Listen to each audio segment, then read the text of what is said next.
Olá! No Papo da Graça de hoje abordarei a diferença entre crise de adolescência e adolescente em crise, com o objetivo de expor alguns aspectos em cada contexto, dando ênfase nos problemas encontrados na condição do adolescente em crise, com recomendações claras para que o próprio jovem e também seus familiares possam reconhecer a diferença entre essas duas situações e quando é hora de buscar ajuda. Como já foi abordado em vídeos anteriores, a adolescência é um período de transição intermediário entre a infância e a vida adulta, permeado de altos e baixos, no qual tudo é vivido com muita intensidade, principalmente porque muitos fatores estão em jogo, mas pelo envolvimento principalmente dos hormônios que estão em pleno funcionamento.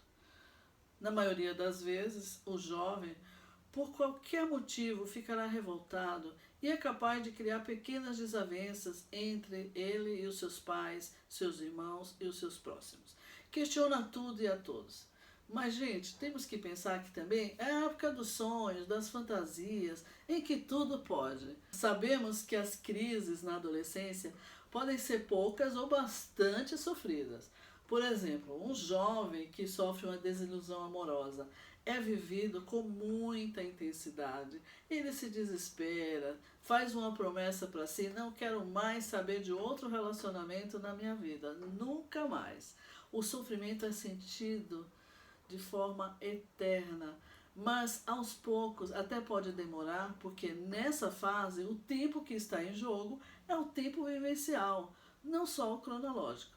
Mas dentro desse caos que pode durar um dia ou meses, este jovem vai encontrando recursos próprios para lidar com a situação sem romper radicalmente com os seus projetos e seu mundo social.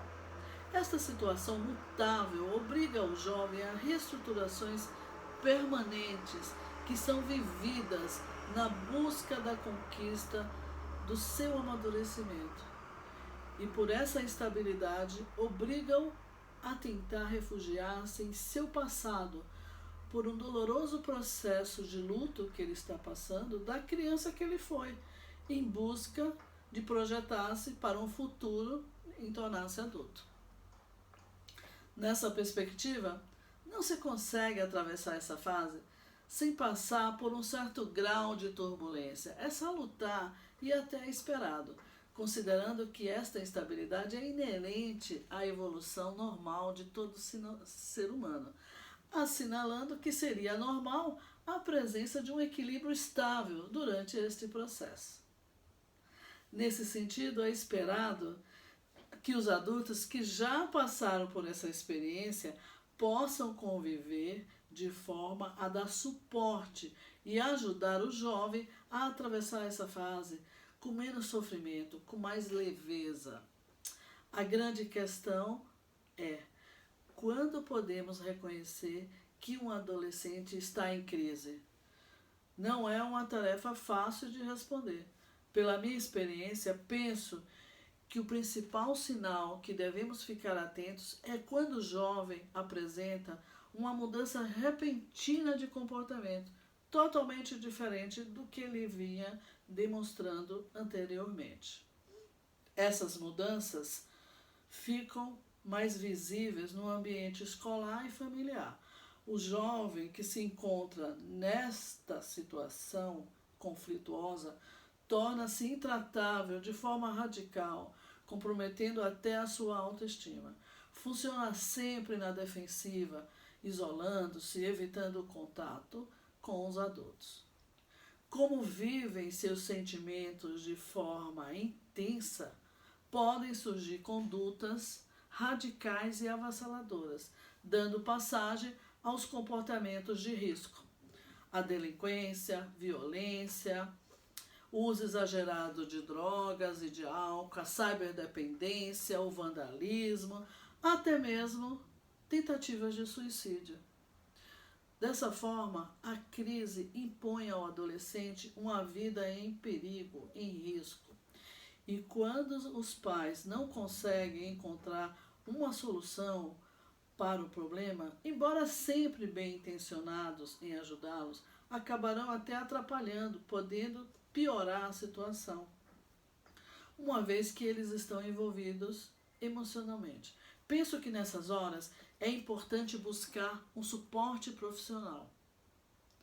Não podemos esquecer que o adolescente é um ser em formação e uma intervenção com a ajuda de um profissional é a oportunidade de que ele possa trabalhar essas dificuldades, prevenindo no futuro os problemas que poderão acompanhá-lo na fase adulta.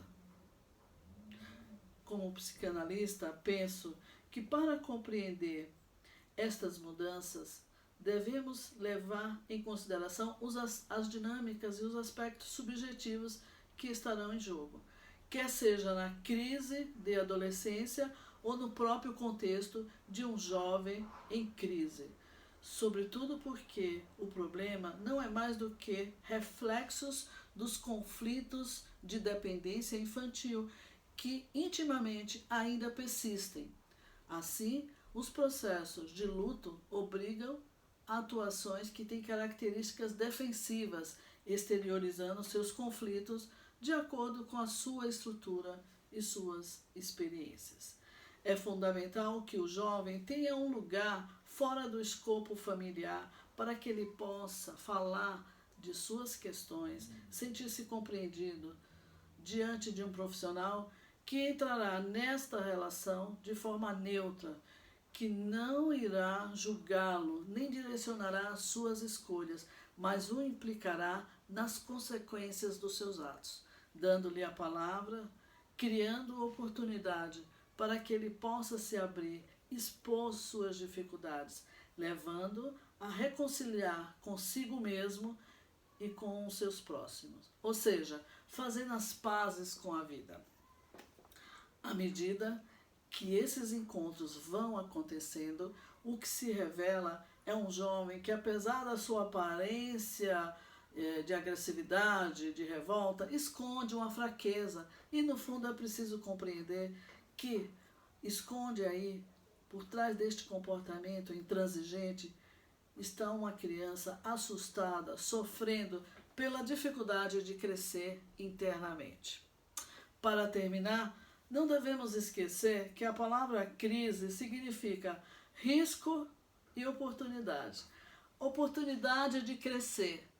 Pensem nisso. Bom, vou ficando por aqui e até o próximo vídeo.